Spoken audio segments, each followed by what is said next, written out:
Zach is back with another attack, and you can count on that. Well, I know he's ugly and he's fat, but hit subscribe and we'll work on that. Cause now it's time for my own show. It's Zach to the future, yo. What's up, YouTube? Zach's back with another attack, and I'm joined today with Arne Parrott.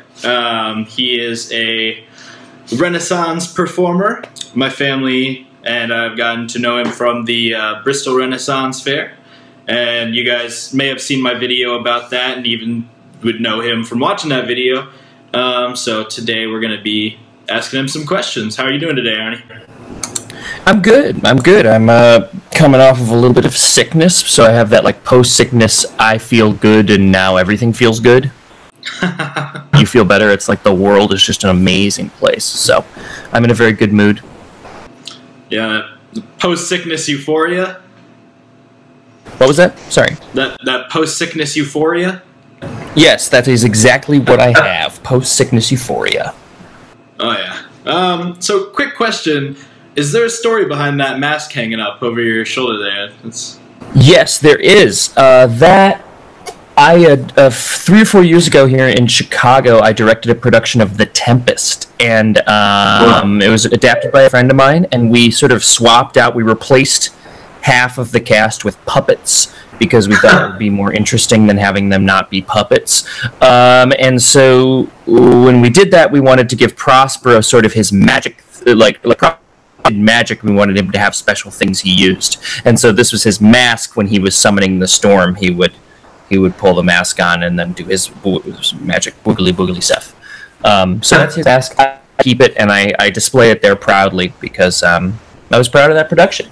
I didn't realize it was in the shot, and I wonder if that's why my autofocus is trying to think. Maybe it thinks it's a person. Maybe, yeah. Sneaking up on me. Awesome. Yeah, that's a cool story. So I've recently gotten to a podcast because of you called Hey Riddle, and I think you did the theme song for that. I did the theme and the opening theme and the credits, which is the same song just with different tracked vocals. Awesome. How'd that get set up? Are you friends with the people who do that, or is that? Yeah, I am. I mean, it's probably a little roundabout, but so through that, actually, great, perfect. We can start with this production of The Tempest. In that production of The Tempest, I was looking for there's clowns in that show, and they've never been funny. They've always been like completely sort of. Every time I've seen the show, I'm like, these guys suck, this show sucks, blah, blah, blah, blah, blah. But now I have to direct it, so I have to make it not suck. And so in my search to find people who could play the clowns, I stopped looking for Shakespearean actors and started looking for improvisers, because Chicago is full of some of the funniest people in comedy. And I sort of went, I can teach someone how to read Shakespeare. I can't really teach someone how to be funny. And I grabbed a guy from I.O. and from Second City who to play that one of the roles. His name was Ben, and he was on a team at I.O. Chicago, which is still playing, called Devil's Daughter. And on that team is a person, John Patrick Cohen, JPC, as he's known in that podcast. That was when I first met him, but sort of through that contact and through like a bunch of different people, sort of all mutual friends, I wrote music for another show JPC was involved with, and he mentioned to Adel that I could write music, and Adel asked me if I'd draft a theme. I sent it to him, he loved it, and now it's a sensation. Oh, wow. It's a good show. It's a funny show. It's a brilliant show, and I'm glad to do the music. Yeah, I have been listening to almost every episode since you started tweeting about it, and yeah, we're enjoying it. Yeah. Is there any chance of you ever being on an episode of that? Possibly. Is that something you'd be into? Yeah, oh, absolutely. You like Rizzies and Putties? I love Riddies and Puzzies. Yes, I do. I like Rizzies and Putties, too. And Rotos and Blow-Blows. I would love to be on that show. I'm not really funny. I don't think I'm funny enough to keep up with those guys. They're so insanely good. And the other thing is, like, when you're in a room with, maybe I'm funny enough, but like I just want to laugh at them. Like I don't have that ability to not laugh at something that's funny. that's so important for so many comedians. You know, you watch improvise. You know, everyone always bitches about Jimmy Fallon or whoever breaking character and laughing. It's like that would be me every time. Like I don't have everything is so funny, and when my friends are funny, I want to laugh, and so I can't just like stifle it. So if I was on that show, it would just be I would be the fourth person laughing for 60 minutes and never solving it because I was having an asthma attack because of something that one of them said. So I would love to be on it. I'm not sure it's a realistic possibility, but I mean, it could happen. Who knows? Cool. I respect that. It's good to support the people who are your friends and the people who are funny, and it's great when your friends are those people who are funny. Yeah, they're very funny. That's the one thing I've tried to do in my life is I try to surround myself with people who make me laugh almost 100% of the time. So that's something I'm actually proud I've achieved is all of my friends are very, very funny. I bet it's pretty easy to make funny friends when you work at Renaissance festivals all over the country. Yeah, I mean that's a big part of Renaissance fairs. You know, it's like there's no most acts are funny. You know, you can't really do like a serious act at a Renaissance fair. There are some, and there's people who get sort of dark or get a little more serious, but like for the most part, you know, people didn't come to the Renaissance fair to see like the you know, to face the tragedy of the human spirit. You know, they came to get away from the reality of our weird world where the Jacksonville Jaguars are doing good football and Brown. So I'm trying to work into my sports references. I'm not very good at them, but I'm trying. So hey, for I'll probably slip in a few more here for your YouTube viewers who are thrilled about that. Well, I'm not wearing my Green Bay Packers hat today, so. Oh well, poor Packers. Yeah. Yeah, I know. You're probably a Chicago fan, no? I'm not. I grew up in Wisconsin, so I'm a Packer fan. Absolutely. Oh, wow. All right. Yeah. Cool. I knew I liked you. Yeah. So, it's probably irresponsible to show you my debit card, but I'll show it to you from long range so no one can read the numbers. But those are the Green Bay Packers on my debit card. Oh, yeah. Yeah, I definitely respect you now. So how'd you get started in the Renaissance fairs anyway? It seems like a crazy world to get thrown into. I was 20 years old. I went to school in Stevens Point, Wisconsin, and my buddy Jimmy Freer and several other people. So Jimmy Freer is large and barely balanced now. At the time, he was a cast member.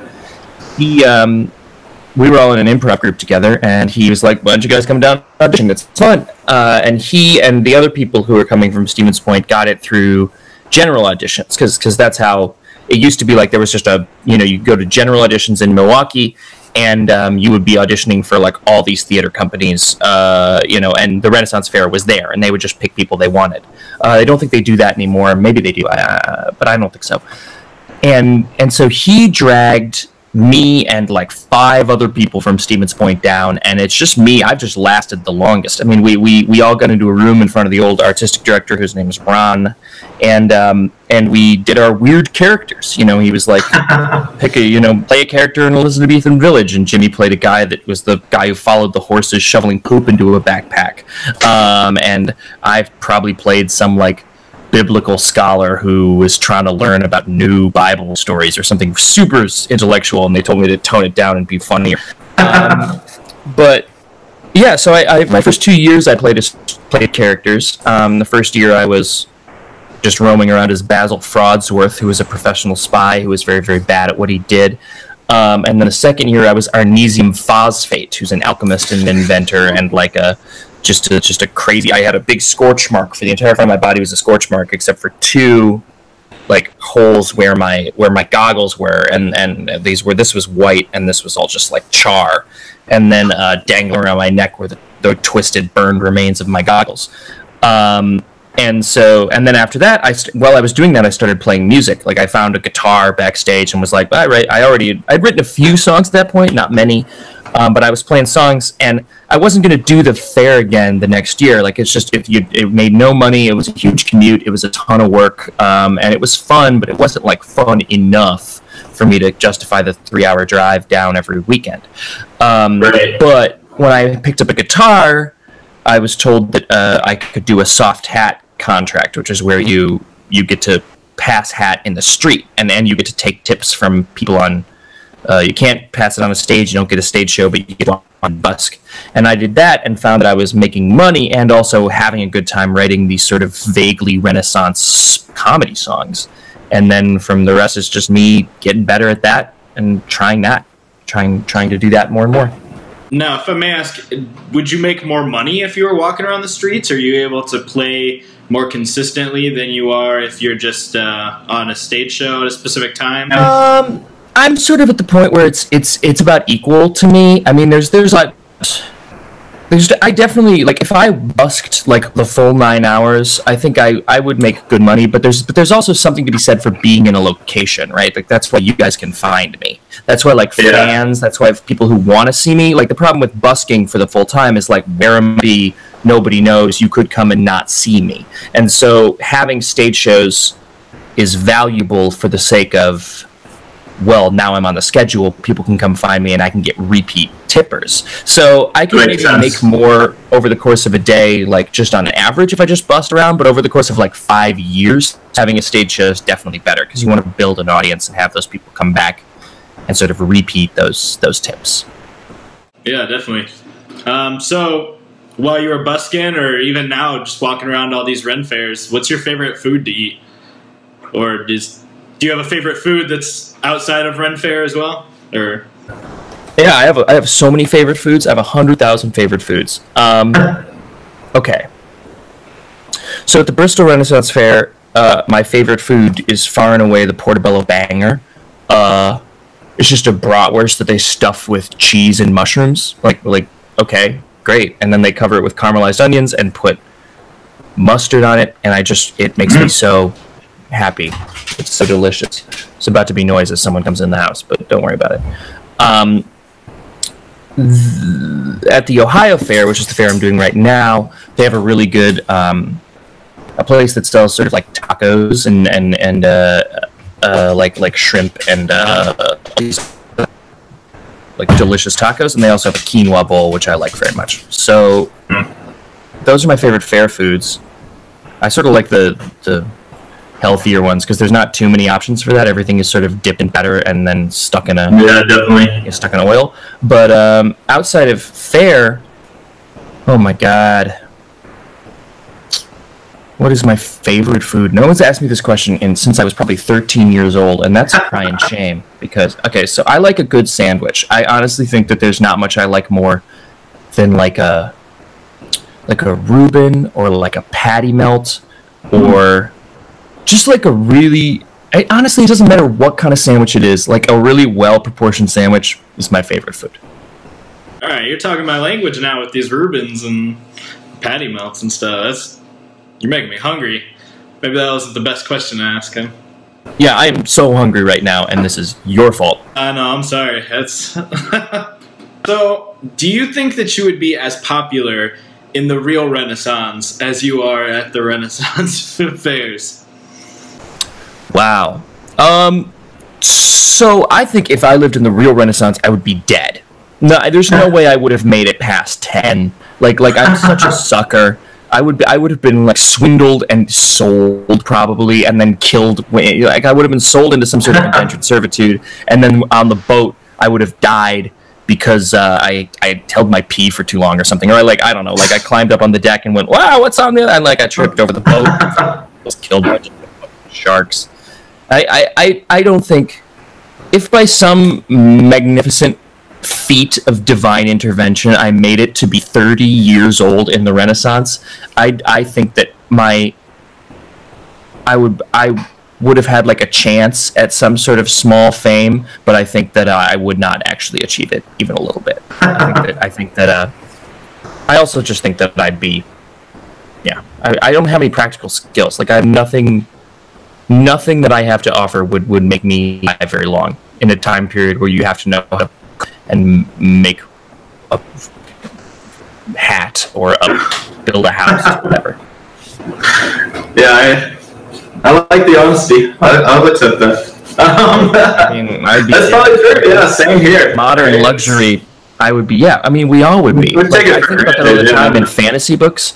You know, like how I'm reading like a fantasy book. I'm reading Brandon Sanderson or something, and like there's like this 2-line thing where it's like they say like Arnie, go build a fire, and then it says, so he built the fire, and like that wouldn't work for me. Like that's not what would happen. Like if they'd be like, Arnie, go build a fire, and I would just stand there for 5 minutes looking around, sort of confused, wondering, and then the party would go do whatever they're doing, and I'd still be looking at this place where I'm supposed to build a fire, completely oblivious as to how one might even start to do that. Right, you got a Zippo?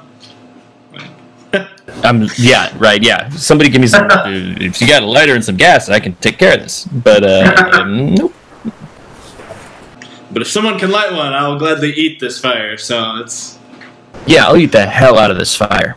Don't get me wrong. And I'll spit it, too. I'll spit that hot fire if I have to.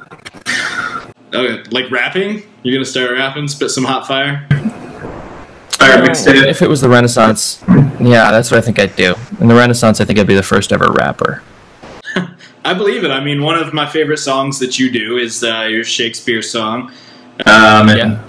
That kind of leads to my next question. Is Shakespeare the greatest author, like, of all time? Boy.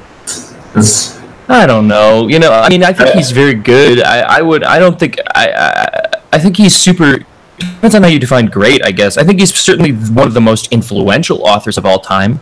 I think that we wouldn't have anything close to the lexicon and to the artistic, literature would be very different if we didn't have Shakespeare.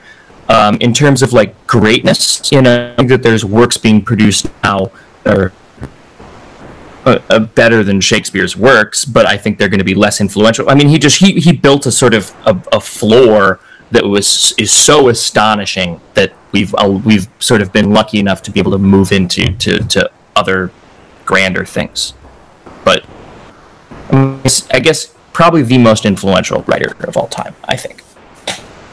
Makes sense. Do you subscribe at all to the belief that Shakespeare was actually multiple people, or do you believe that it was just one guy? Have you heard about that? I think he's just one dude. I really don't know that much about it. I think he's one dude, but I think there's some misattributions. Like in some of his later plays, he's credited as the author on some plays where I think someone else wrote stuff. There's definitely jumps in his style.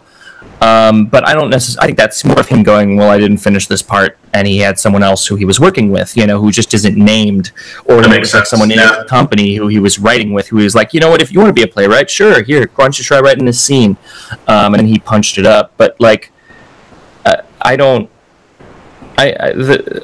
personally think so. But there's one of the foremost Shakespearean actors of our time, Mark Rylance, believes that he was Francis Bacon. I think so. Like. I mean, that guy's pretty smart, I'm not gonna. He clearly knows something we don't, but I think he's just one dude. I ascribe that idea. Yeah, fair enough. So, what is the craziest thing that's ever happened to you? Whether it was at a Ren fair or just in your day-to-day life. I know I've seen you get knives thrown at you and play with fire, like we were talking about. So. A man that has had many crazy things happen or have done many crazy things, what's one thing that really stands out? Wow. Okay, the craziest thing.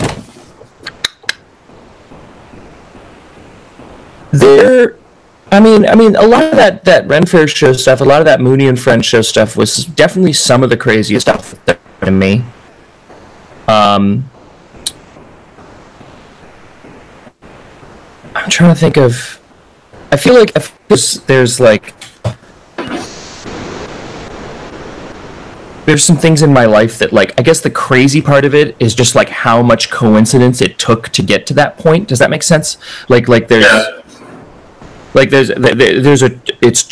true story for me is that I would not be a piano player had the Hindenburg not crashed, because the piano in my parents' house through a long line of confusing sort of lineage, wound up in that house because it was originally owned by two people who died in the crash, and then it got passed to my great-grandparents, who passed it down, who then my dad moved it across the country. Even though he didn't play the piano, he just sort of went, if I have a kid, maybe my kid will like to play the piano. So I think that's a pretty crazy thing, right? Like it didn't technically happen to me, but I mean, that's kind of like, I wouldn't be a piano player were it not for such a crazy global event almost 100 years ago. Like that's pretty crazy. I think that, I mean, some of the like catching a knife is crazy. Like some of the things I think. Oh, I remember one of the craziest things that happened, which in hindsight is so insane. So Adam and I, when we started doing this knife throwing show, one of the first things we did was he made a little, like a board that I was supposed to hold in my hands, and then he threw knives at the board while I was holding it, which was scary, you know, like. But the thing is, he didn't. It was his first like board he made, and he had old like metaphors to use, so there were these big gaps in the actual board where like a knife could very easily just like blah, right through and kill me. And the thing about the way knife throwing works is that where I was distanced behind the board, it would actually like hit me and kill me. And so so he brings this up, of course, in the show, and I expressed some trepidation and some fear over the idea that these slats are big enough and a knife could come through and stab me in one of my very sensitive organs. And he is sort of jokingly sympathetic. And so he goes, yeah, I guess you're right. There's these slats. So I think I'll put, and he takes a t-shirt, an old t-shirt that he found, and he brings and staples the t-shirt to the back of the board. And is like, there you go. That should protect you. And everyone laughs, you know, and I laughed, but I'm still terrified. No one knows. Everyone knows the t-shirt's not going to protect you from a knife. Adam, in his brain, is convinced it does, because when a knife is rotating, it'll snag on the cloth and it'll just fall. It'll hit the t-shirt and fall. It won't be able to cut through the whole thing. And Adam was partially correct. He threw a knife. It went through the board. It hit the t-shirt, and slid and carved down and went and rested directly on my chest. Point first. Oh, wow. Just bang. And this was our first show where he'd thrown knives at me. So I'm scared 4 years later. Like, you can't imagine what it was like that first show. I panic and, like, drop the board and start running and screaming and doing all this stuff. The audience panics because they think, because I've done this, they think I've been hit. And that I'm bleeding out now, and they're going to watch me die. It took a few minutes for us to actually like calm ourselves and calm the audience, for me to convince them I wasn't hurt. And then Adam, in his like infinite grace, was like, "Well, that's it. We're not doing that again." And then we just moved on and did something else. And then it was another few months before I let him throw knives at me again. I'll bet. That's pretty cool. Yeah, that sucked. Yeah, very scary. So all that's real. You're still like. Has it gotten to the point where you're less scared because it's happened so many times? I mean, yes and no. You know, I don't know. Do you like roller coasters? I don't know. Sometimes. If people like roller coasters, this metaphor may make sense to them. I hate roller coasters. I can't do them. I refuse. Last time I was on one, I was told I couldn't come back because I swore too much on the children's roller coaster because I was flipping scared. So there's two parts of your brain, right? You've got like a rational and an emotional part. And when you're riding a roller coaster, the rational part of your brain tells you this was built by engineers, designed by people, to keep me safe. If this killed people, this wouldn't be open.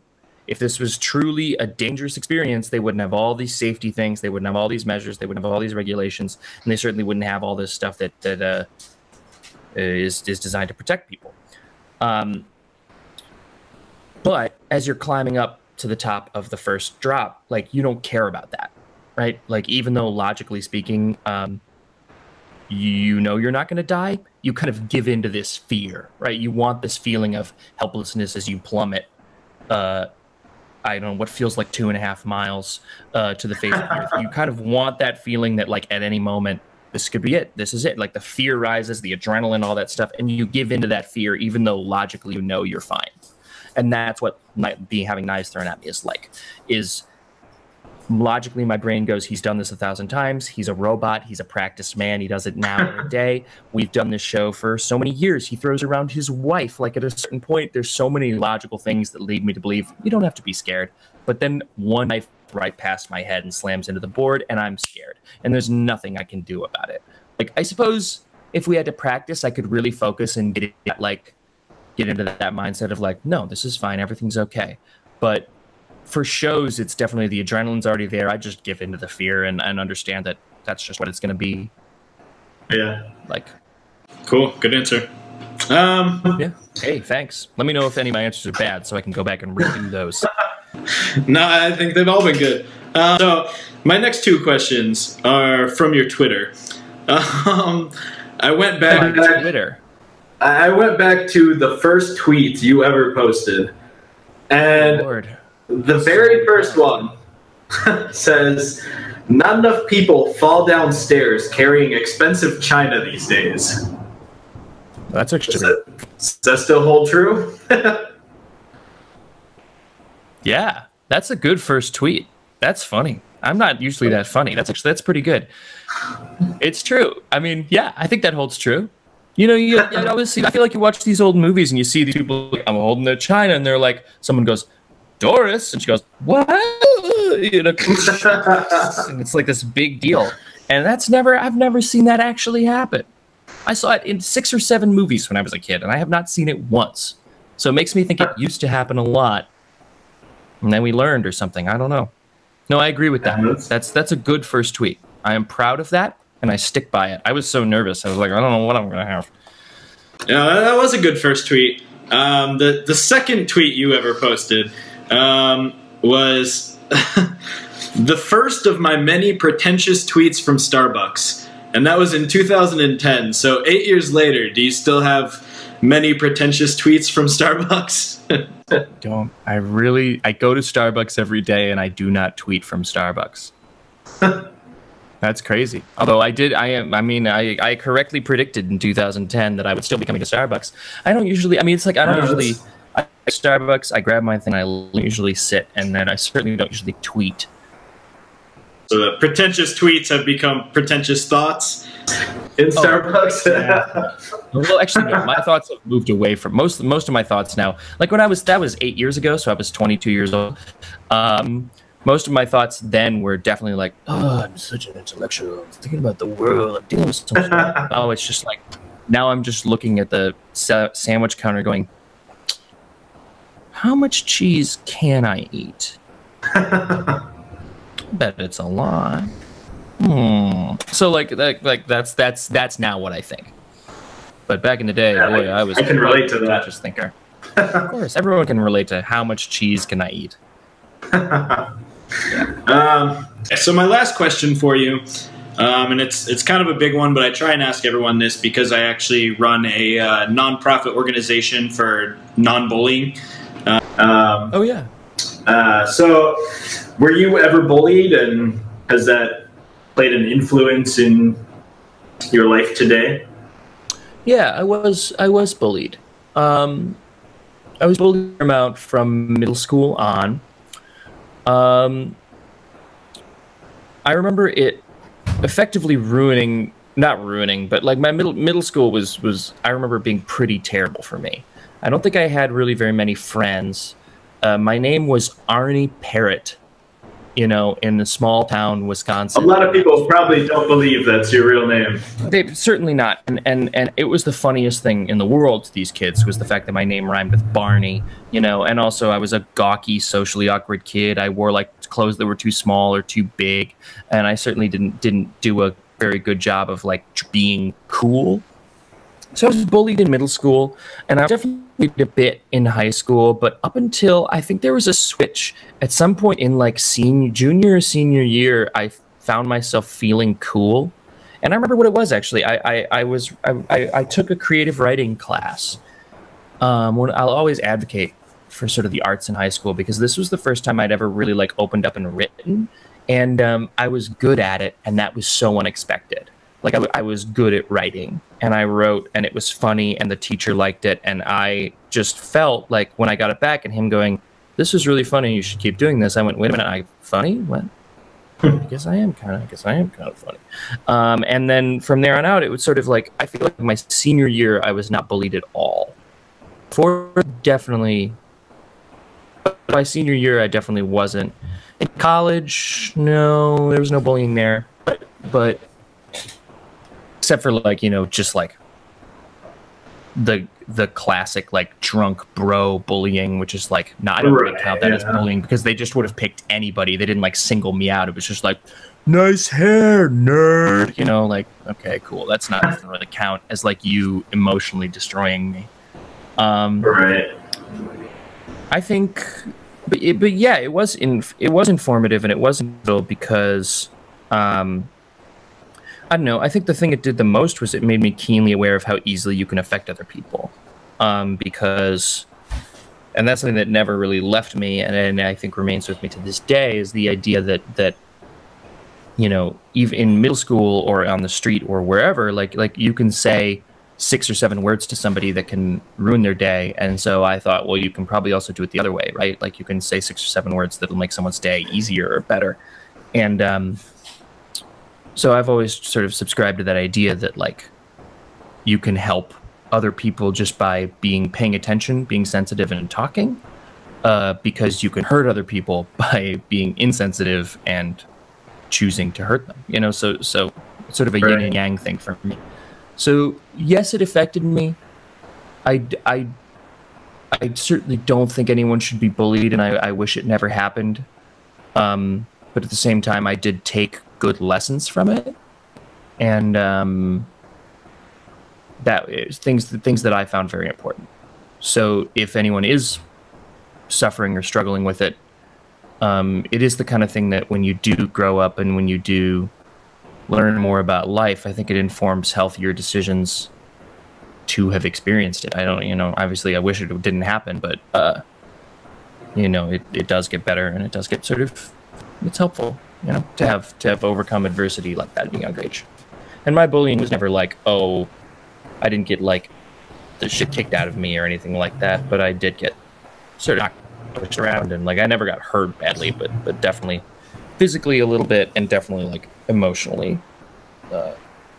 attacked for being you know, artistic beta male. Yeah, I can relate to that. I'm very involved with the creative fields and agree with most of that, and to a certain degree I think bullying's somewhat inevitable, especially with younger people, and so a lot of what my nonprofit focuses on is alleviating the pain and making lives easier for people who get bullied, rather than trying to stomp out bullying entirely like some people go for, because I'm just not sure if that's realistic. I agree. That doesn't seem very realistic. I think there's lessons you can take from bullying, like you said, and yeah. So maybe in 8 years, we can talk about your tweets from today. And gosh, boy, if I'm still alive in 8 years, just put me down. My God. What is this, the Renaissance? Yeah, seriously. Let me go. All right, well, thanks so much for chatting. I appreciate it. Yeah, thanks for your time. It was great talking to you. And thanks for putting up with some of the technical issues to be able to have this done. Hope it turns out okay. Yeah, thanks, man. Have a good one. All right, I appreciate it. I'll talk to you later. Yep, see ya. Bye. Thank you so much for watching, guys. I'm Zach. Don't you do crack. Hit like, subscribe, comment, all that other crap YouTubers say, and I will catch you in the future.